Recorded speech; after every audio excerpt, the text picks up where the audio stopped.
Boom. Good morning, y'all. What's good? It's your girl, Real Life Plug. If you're new here, welcome. Please make sure you like, comment, subscribe, turn on post notifications so you can be on time for every single cousin call walks it down session. Be on time for the kinfolk link up block because this is where it's at. And this is where you want to be, period. Just a couple things. I still haven't posted the other content where I was like, oh, I'm going to just start being raw, me. Don't care if I hurt people's feelings, all that. So it's Saturday morning, and one of my favorite things to do on Saturdays is watch Baby Girl TV. If you don't know what that is, that's B Simone's channel. If you don't know who B Simone is, I don't know. Go look her up. B Simone. B period Simone. And I just was sitting here because I signed up for her close friends.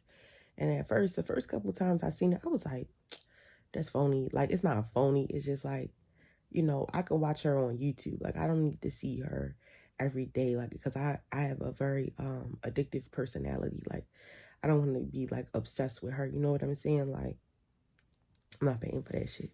I've been on a journey. Some of y'all who know me personally know about my journey. My mom knows about it. The journey, the path to success is not easy. It's very lonely. You experience a lot of things that try you in capacities that you didn't even know you could be tried. And then when you overcome it, it's just like, damn, I didn't know I had that much strength in me.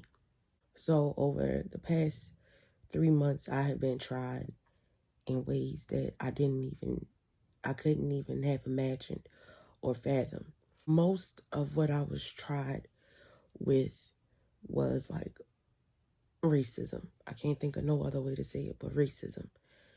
I'm 27, I'll be 28 in a couple months.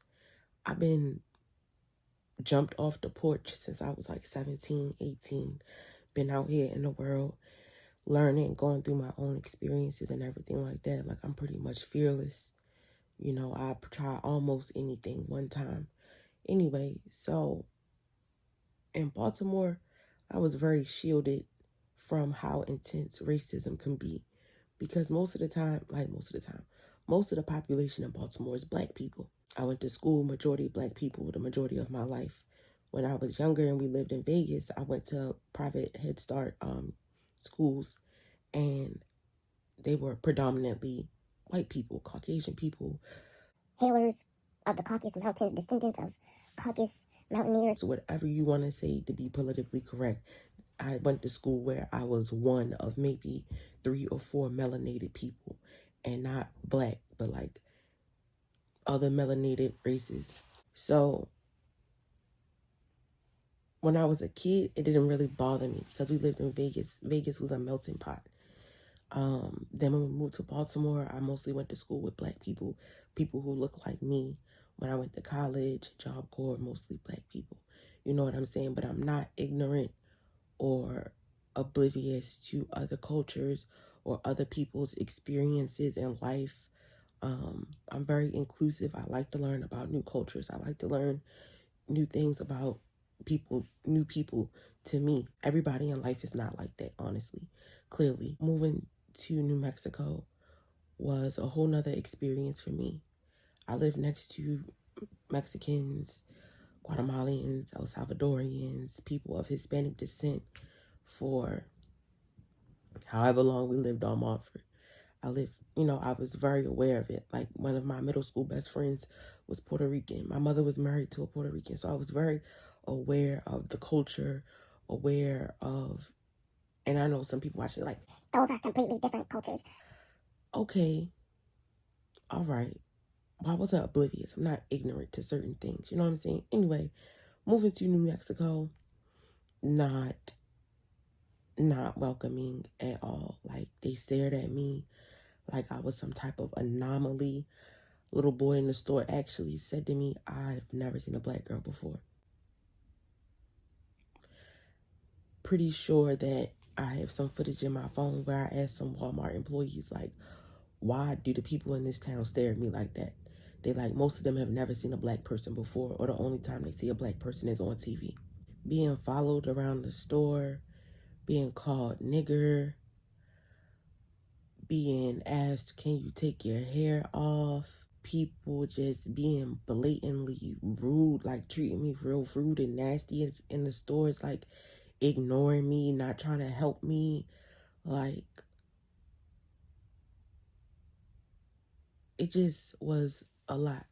In New Mexico, I brushed that shit off. You know what I'm saying? Well, obviously I didn't brush it off. I just really tried not to pay it too much mind. I just tried to like stay in the house, not really go outside too much, because everywhere we went, people was always staring at me, and not in a sense of like, oh, they see me on the internet, because I'm not really that popping yet, but not in the sense that they see me on the internet and they know who I am, but just like, oh my God, it's a black girl here. We don't know what to do. Scatter the furries. Fine dining. Like, they never seen that shit before. And I've never had to deal with anything like that before. And it was a lot. So I just really tried to stay in the house. Then when we got here to California, the lady upstairs was taking pictures of me through this window right here multiple times, and I felt very uncomfortable, like my privacy had been violated. We went to Walmart. I haven't posted that video yet, but I probably will very soon. I wanted to calm down and stop being so angry and really be able to edit it. Like, do I want y'all to see that side of me, or, whatever. But we went to the Walmart. I had to deal with that situation there. So it's just been like a lot. And it kind of broke me down last week. And I called my mom in tears. Like, I'm going through all this just because of the color of my skin. My grandfather, John Atticus Dillard, y'all can Google him. He is the reason that black people are able to vote in the state of Alabama. If you've been following me since I was in Atlanta, you know that, because that's one of the first videos that y'all can see.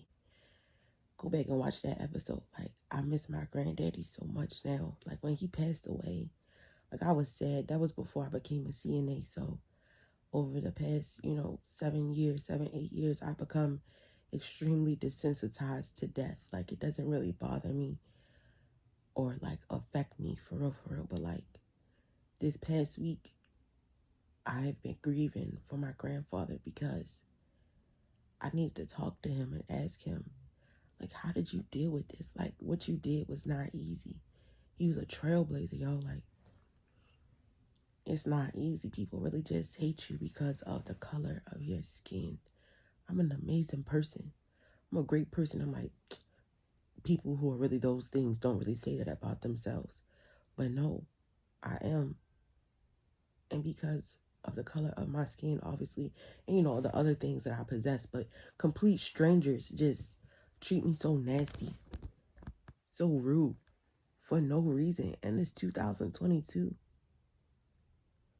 Before you even came and introduced yourself, if you felt like, we didn't belong in the house, you had never seen us before, you didn't call the authorities. You didn't send those pictures to the landlord. You didn't send them to the owner of this house. Like, you didn't do any of that. What did you do with those pictures? Why were you taking those pictures? And I didn't have pants on in those pictures. Some of them, not all of them, but some of them. So what did you do with them? Why were you doing that? To the people in New Mexico, like, why did you feel like the things you said to me was okay to say? Just because you had never seen a black person before, not hi, how you doing? My name is so and so. Welcome to the town. I never seen a black person before. I walk in the store, you immediately start following me. The other black people in Roswell, when they see each other, they don't even speak to each other. I made it my business, my mission. Every time I saw a black person, hey, hi, how you doing? I see you. Okay, have a great day. I made a really good acquaintance just off the fact that I saw he was a black man in Walmart and I spoke to him. Hey, hi, how you doing? We got to stick together in these times. These are not the times to be killing each other. It never was a time to be killing each other, but we doing their jobs for them. They put it in the food, they put it in the water, they put it in the air, they put it in the clothes, they put it in the music, they put it in the media. They are they're already doing it to us, for us. Like, we just gotta do better and stick together and band together. Like, I really haven't been myself for the past week because it's just shocking. Like, if I do go outside, I go outside at night. Like, I don't be trying to go outside in the daytime and be seen and cause problems for my team, because racism doesn't just affect us, the individual, it affects the people around us. If I choose to, while I'm a director in this company, my teammates are with me. I can't just wild out and bug out like I would if I was in Baltimore around the way. I set the example for me, for other black women, for my team, all of that. You know what I'm saying? Like, I can't just wild out. I'm not my ancestors. I will knock some shit over. But I'm not going to knock it over in the way that you think I'm going to knock it over. Unless you physically attempt to cause me some type of physical harm. Then that's a whole nother story. In California, there's no self-defense law. The police are decriminalized. You know what I'm saying? Like, shit is different. It's different. Everybody's like, oh, I would have did this. I would have did that. When you got shit to lose and everything to prove, you cannot just do that shit, yo. I'm pretty sure that my grandfather went through some shit doing what he did in Alabama for our people to be able to vote. I'm pretty sure he went through shit that I can't even imagine. 1,000, 1,500, 2,000, 500,000 times worse than what I went through or am experiencing. He did not knock no shit over physically. He did that shit in the courtroom. This is my platform, so I'm going to knock shit over with my platform. For me, for my children that are to come, my future children, my godchildren, my family, for other black girls, for the little, other me's out here in the world watching this or going to watch this. I'm going to knock shit over in such a radical way. Because I can't believe that I'm still dealing with this shit. And I know I'm not the only one. And I know that other people deal with things that is way worse than what I dealt with. Racism didn't end. It got worse. But anyway, I got on here to talk to y'all about motherfucking B Simone. So I'm going to make another video. We still up. Oh, like, comment, subscribe. Road to 1K by 5/14. That's my birthday. Run them watch hours up. All that. We still out.